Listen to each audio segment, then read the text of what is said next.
The B-2 Spirit is unlike any other aircraft in the U.S. arsenal. It's not just a bomber, it's a national symbol of power projection, a flying embodiment of decades of technological ambition, and the keystone of America's ability to strike anywhere in the world without warning. With its sleek, bat-like silhouette and radar signature smaller than a bird, it was built to do what no other aircraft could: slip undetected through the most sophisticated air defense networks on Earth, deliver either conventional or nuclear payloads, and vanish back into the darkness. There are only a handful of them in existence. Each one costs more than $2 billion to produce and tens of millions more each year to maintain. And in over 30 years of service, not one has ever been lost to enemy action. The mere idea of one being shot down is almost unthinkable, a strategic and psychological earthquake with consequences far beyond the battlefield. Yet, in a world where technology never stops evolving, even the most advanced stealth aircraft are not invincible. Somewhere out there, adversaries are building radars that can see through the shadows, missiles that can reach into the highest altitudes, and integrated defense networks that never sleep. What would happen if the unthinkable occurred? If a B-2 Spirit, carrying the weight of American military prestige, were brought down by Iran, Russia, or China? To imagine this is to imagine more than the loss of a single aircraft. It's to picture a moment when the myth of invulnerability shatters. The B-2 was designed to be invisible to radar, but invisibility is not absolute.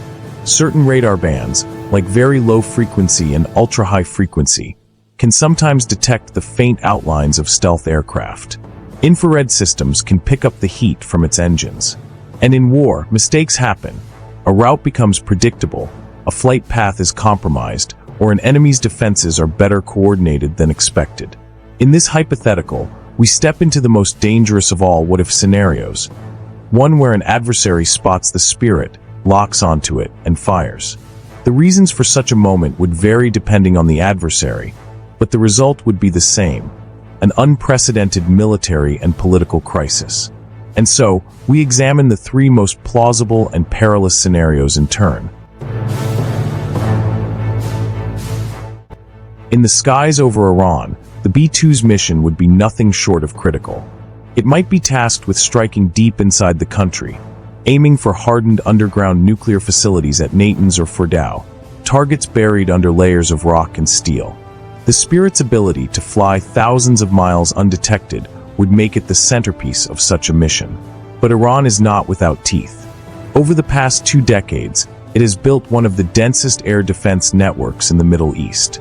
Russian-supplied S-300 PMU-2 systems watch the skies, alongside Iran's own Bavar 373 batteries. Layered beneath them are short and medium-range missiles, radar arrays both modern and improvised, and over-the-horizon sensors feeding data into command centers. If Tehran knew a strike was coming, perhaps through leaked intelligence, perhaps through Russian early warning data, it could position its defenses for a rare opportunity.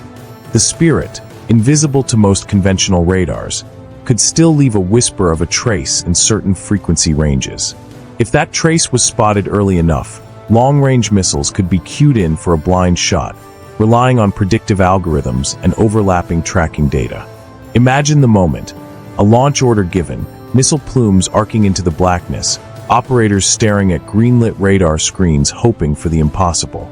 Then a hit indication, a distant detonation over the Iranian desert. And then confirmation: the most secretive bomber in U.S. service has been struck. The political shockwaves would be instant. In Tehran, the government would declare a divine victory, proof that America's most fearsome weapon was mortal. In Washington, the president would face furious demands for retaliation.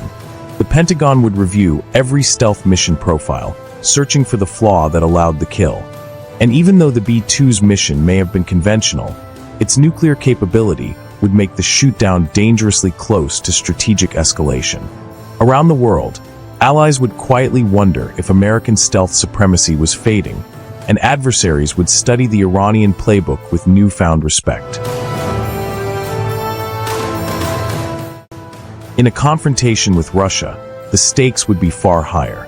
The Spirit would not be slipping over desert plains, but over the heart of the most formidable integrated air defense system in existence. A war in Eastern Europe or the Arctic would see the B-2 tasked with opening corridors for NATO forces, striking at Russian S-400 batteries, command hubs, or critical airfields. The problem is that Russia's defenses are built with stealth aircraft in mind.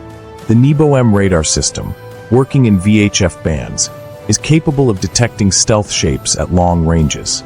Once detected, the information would flow through Russia's dense IADS, linking ground radars, airborne warning aircraft, and missile batteries into one seamless net.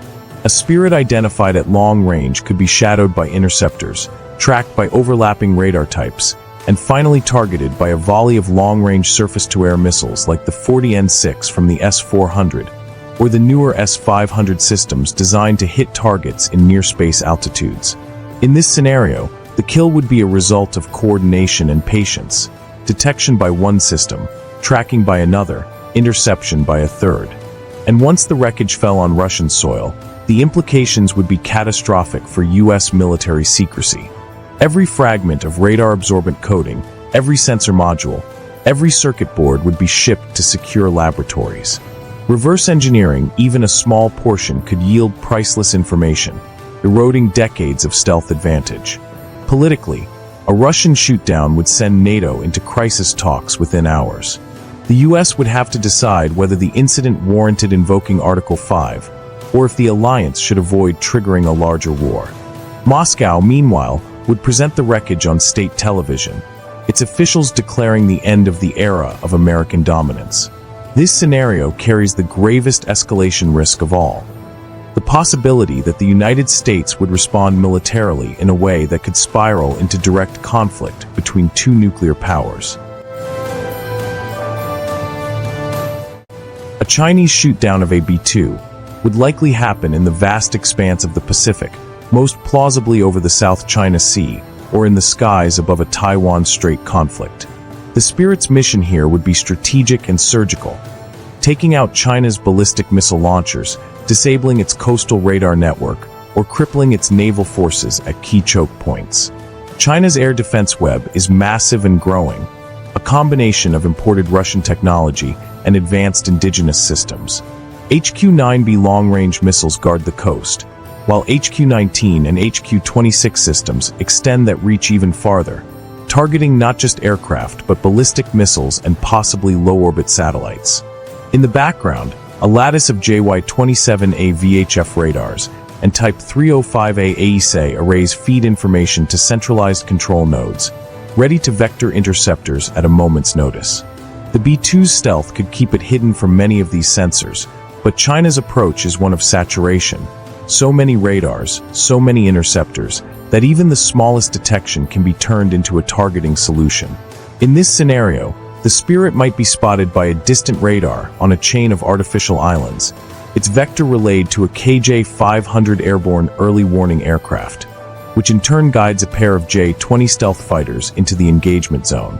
With PL-15 long-range air-to-air missiles, the interceptors could take a shot even without perfect radar lock, relying on network targeting. If they succeed, the propaganda value would be enormous. Beijing would present the shootdown as proof that the United States could not operate freely within the first island chain.